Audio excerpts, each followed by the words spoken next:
Hi, welcome to HowtoDandD.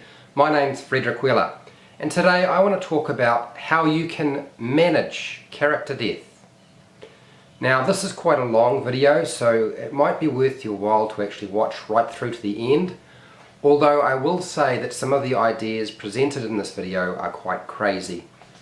Now one of the tricks to providing options to a player in terms of character death is making sure that there are a positive and a negative, and that there are consequences for their characters dying. This video is not supposed to go into the details about how you should approach character death. It is simply dealing with options.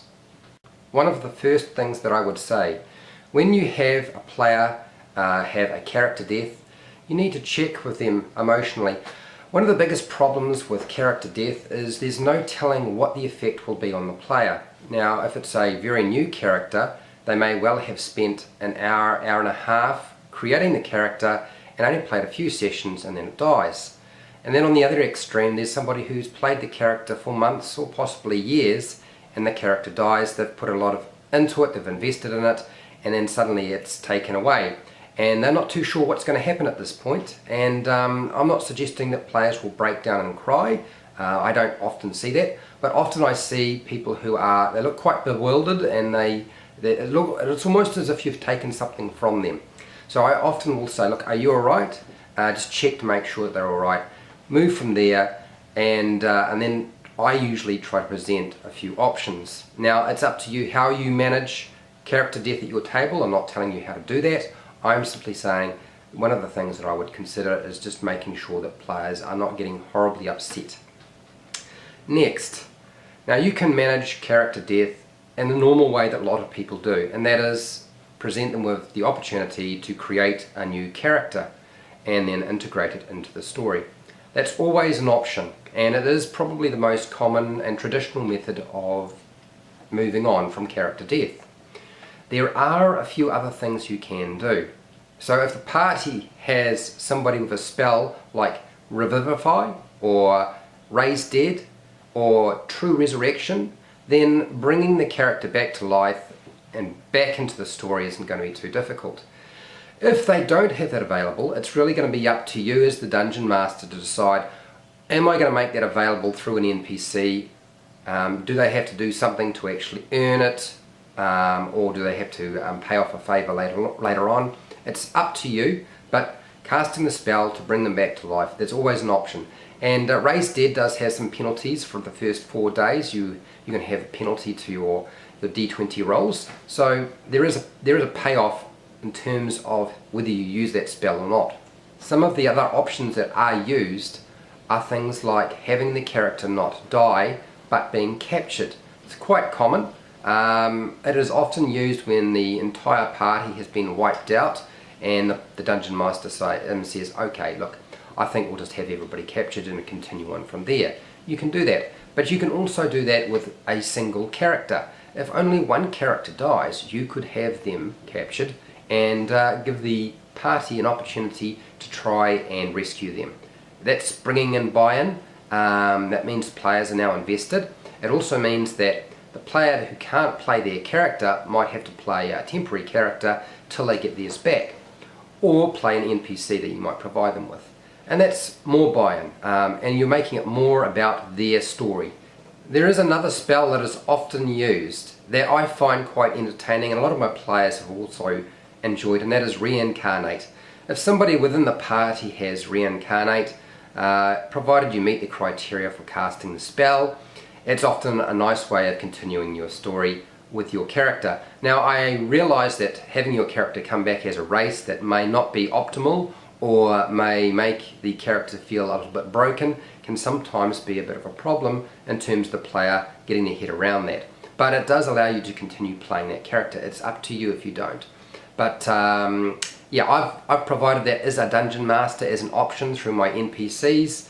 I've had cases where there's been a lot of hilarity. It's been extremely entertaining to watch as a player will be reincarnated, decide they don't like the race, ask for their player and their party members to kill them off, and they've got plenty of money and they just try reincarnate multiple times. I think the most I've ever had is about 6 times before they finally got a race that they actually liked. Anyway, it is a good spell to use to move a character back into the story. The next one I want to discuss is giving your player the option to have a serious injury. Now that might be the loss of a limb, like a leg or an arm, maybe an eye, maybe an ear, maybe a horrible scar. You can build in some positives for having that injury, or maybe some negatives. I often find when I put in a positive or negative consequence for a character coming back from the dead, or not dying as such, that I need to make sure that there is a way for the player to actually find a way of remedying the problem, something they can work toward. So if they lose a leg, then you need to allow them, well, you don't need to, but it would be nice to allow them the opportunity to find a way of regrowing the leg or getting a new leg, whether they have a peg leg or a metal leg or a glass leg or some sort of prosthetic limb. That's up to you, but often I guess that's going to tie in some sort of mechanical penalty like movement speed, or maybe disadvantage on an attack or something like that. That can be quite difficult for a player to sort of get their head around. They may not like that, so it's not always an option that you would provide to every single player. The next set of options that I want to present to you are those that involve becoming an undead character. Now, if the character is killed off by a lich, this is an opportunity for you to have necromantic magic, maybe from the lich, to bring them back to life as maybe a zombie or a skeleton, a ghast or a ghoul, something that they then have to try to work with. Now there's all sorts of problems tied to this. There's positives and negatives to each of these, and maybe part of the first element of their continued story with that character is they have to break the control that the lich has on them. And maybe it affects their mind. Maybe the party will have to go back and actually kill the lich finally, so that whatever control the lich has over your new undead party member is broken. Maybe going into town is very difficult for you because you'll have to wear some sort of makeup or disguise so that people don't realise that you're rotting. Maybe you'll have to be careful that people will be terrified or attack your character. It's going to build in a whole lot of positives and negatives. Now, the negatives I've just highlighted, but positives, you don't have to eat. You're already dead, so it's not really too much of a big deal if you get killed again. You also don't have to worry about diving underwater and drowning, because zombies and ghouls and so forth, they don't need to breathe. So there are positives as well. Now moving on from that, there are other options, and I've used this one not so long ago, and that is you can have your character who's died, you can present the option to come back as a ghost. There's no reason why the character can't fight their battles as a ghost, or maybe they'll have some of the abilities that the ghost stat block has in the monster manual, such as possession. There'll be lots of benefits. I think when I did it for my own game, I actually made it difficult for them to pick up items. They had to make a wisdom saving throw of a DC 10 every single time. For every 6 seconds they tried to handle anything, manipulate it. It meant that they could not actually carry gold or magic items or pick up items, so it wasn't a benefit to them to stay a ghost. And I made it possible for them to work from being a ghost to going back to being living again, and that involved negotiating with a particular god for a favour, and they had to collect up all the different parts of their body, all their body parts, collect them up, present them so that the spell could be cast by that god, and later on a favour would be called upon, and they would have to meet that criteria, otherwise they would lose their life. So positives and negatives makes it quite interesting. All the stuff that I'm talking about doesn't mean you relate it to every single player. You need to know your player pretty well to be able to figure out what they would sort of like to have happen and what sort of relates to the story, so it sort of makes a little bit of sense. If you have somebody who's playing a character who has a nemesis or an enemy or a villain, so maybe they're killed by Strahd, and that particular character really wanted to defeat Strahd, but he's lost his life, there's an opportunity to use the Revenant race. It's in the Unearthed Arcana, So a revenant basically will continue on and can't be killed until it meets its particular goal or objective. So when you present this to a player, you need to make them understand that, one, you're going to have a lot of advantages here. Two, when you complete your goal, the story for your character, it will end, it will stop. So yeah, it gives them a time frame that they can work with, and then at that point, once they completed their objective, that character goes to rest. There is the other option, and that is you can pull from popular literature. Now, the Mummy movies have done this more than a few times, where the Book of the Dead is used, or the Evil Dead draws a spirit back into a body, or brings back a corpse from the dead. Now, I would suggest that the Book of the Dead is a good opportunity to work with somebody who's been embalmed or wrapped up as a mummy. You can use that. Maybe a ritual, a dark ritual is performed that allows that particular character to actually come back to life, and they wind up having to continue on their story as a mummy. Quite an unusual way of dealing with that particular situation, but I can see all sorts of opportunities for the player and the Dungeon Master. Okay, so sometimes there are no body parts left when a character dies, so what do?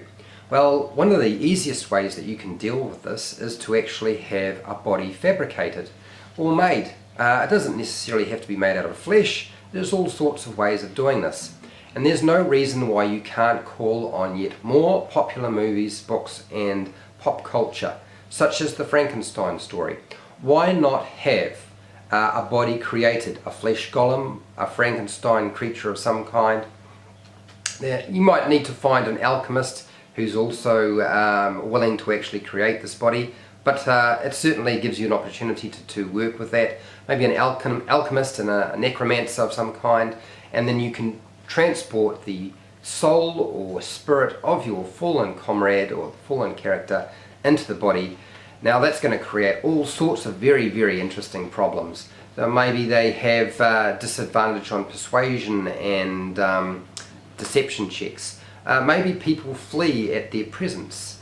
Maybe they can't go into town without people attacking them. It's going to limit them in some ways, but in other ways, if you give them some of the attributes of a flesh golem or some sort of construct, then that can make things quite interesting too. Now that's flesh-like body replacement, but there are other options such as building a metal body, or maybe even a glass body, or a pottery body. You could use somebody who has alchemist and blacksmithing skills to create an iron body. Pull from RoboCop, why not? You could use the Warforged stats in the Unearthed Arcana. You don't have to actually create a body as such. A dark ritual is cast, and the spirit or soul of your fallen character is pulled into a toy doll. I'm pulling from Chucky. Everybody who's heard of Chucky, Child's Play, it's a movie. Why not use that as an option to continue your story? And you don't have to just use a toy doll of some kind. You could use any sort of inanimate object and possess it. So for players that have a character that has an affinity with nature, why not use their animal companion or a wild animal for their spirit or soul to possess or reside in? Maybe they will spend the rest of their adventure as a bear, or maybe they will wind up as a panther. I would imagine you will find some players who will find this more than acceptable as an option for continuing their story. Okay, let's move on to the supernatural. Now there's always that situation that can arise where a player's character might be bitten or killed by a were-creature, a werewolf, a werebear. The situation will depend. Now, this is an opportunity for you to use the lycanthrope attributes in the Dungeon Master, in the Monster Manual, should I say. You can provide the player with the opportunity to play in lycanthrope, maybe a werewolf or a werebear or whatever has actually bitten them and killed them in combat. Now that is going to present more problems, and maybe they'll have to control themselves around a full moon. Maybe they have to be tied up or chained up. Maybe that'll mean that they'll have to track down some cure, whether that is kill the original werewolf or were-creature that killed the character, or maybe they have to find a particular herb and create a potion or concoction that will alleviate the curse or disease that they have suffered. So vampires are another option where if they were bitten or killed by a vampire, they could come back as a vampire. Now a full-blown vampire is very powerful, so I would suggest a vampire spawn. Now there are advantages and disadvantages to doing this, and like I said, much like the werewolf, there's the opportunity to track down the original vampire and kill it. Maybe they have to put up with being a vampire for a certain period of time before their character can be cured of this particular problem. Maybe they will eventually have to kill the character and then use true resurrection to bring the character back to life, but not as a vampire. Another one that I think a lot of people don't consider, and that is with an evil character. An evil character who's playing in a campaign and a party has a few more options available, and that would be you can present the opportunity to become a demon spawn. I'm pulling this specifically from the comic book hero or anti-hero Spawn. There's a movie made on the particular character as well, and there's all sorts of issues that might revolve around this. Benefits, disadvantages, and obviously some sort of character journey to get rid of the spawn-like nature of their character. Maybe that's going to mean that they're going to have to actually perform a lot of good acts to finally rid themselves of this dark curse. Now that's one of the things I want to discuss too. The Curse of Strahd has a few options from the Adventurers Guild, which is the Adventurers League, I believe, and that is the Dark Gifts. Now the Dark Gifts sort of detail the loss of eyesight or eyes, and gaining such things as blind sight. It's limited blind sight, it's not unlimited, so that gives them advantages at short range, but a lot of disadvantages at long range. Now if you're dealing with a character who has a lot of spells and use bows, it's probably not going to be something a player's going to want, but it also presents you with a whole lot of other options. It sort of makes the whole idea of character death just another continuation of the journey. Okay, the last thing I wanted to discuss is, so what happens if a character dies and none of the options that I have talked about or none of the things that you come up with sort of fit? What can you do from there? Now I've done this myself in the past, and that is you can have your player's character go to hell or heaven and have the party actually try to rescue them from hell or heaven, bring them back from death. Character death sometimes is not the end of the story, it's just a continuation in a different way.